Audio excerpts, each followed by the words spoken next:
The megacities of China have suddenly become empty, as if they are now ghost towns. What exactly is going on there? And we've seen on social media even whole apartment building complexes being torn down. Chinese people seem to have suddenly noticed the same problem. There are no people on the streets. Shopping malls are empty. The subway has no passengers. The big cities are deserted. The small villages are deserted. Even the rural areas seem uninhabited. Everyone is asking the same question: where have all the Chinese gone to? And we have stills from a video showing the Sujiahe district in Shanghai, once a bustling business district, is now almost deserted, closed stores everywhere.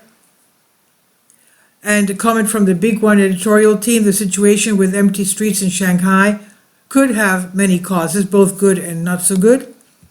For example, there could be a severe economic recession in China, which for the Chinese, of course, is bad, but for the people in Africa, with a population of billions who do not like Chinese expansion on that continent, the news should be good.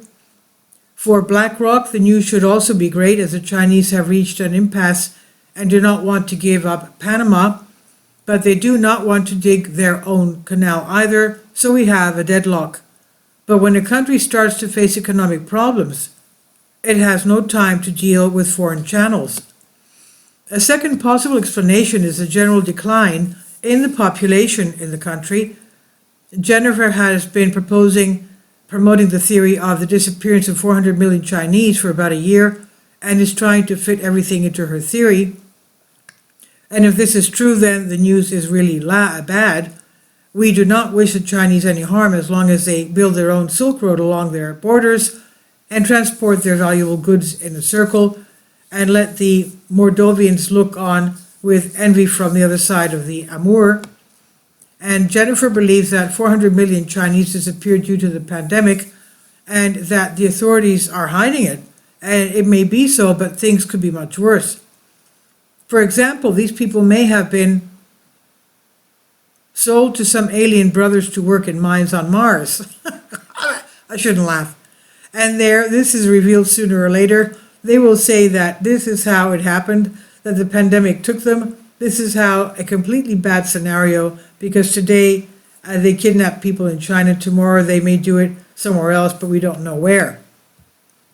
Nevertheless, we as realists should not adhere to either a pessimistic or an optimistic scenario.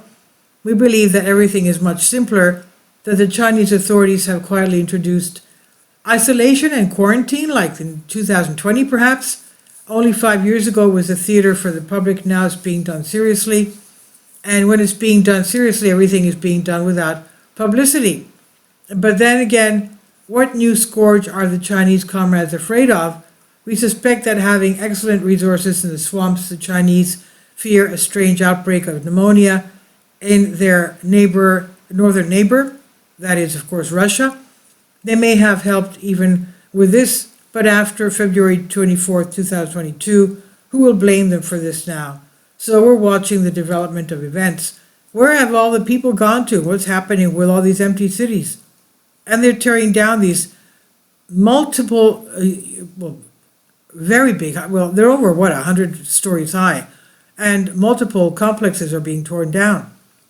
What do you think is causing this? Please leave your comments, and thank you for your support. Please support my Patreon account. The daily posts are 5 videos daily, and they are totally different from what I have on my YouTube channel. Thank you so much for your support, and that you find all my content so interesting. You'll find the Patreon account details in the description box below.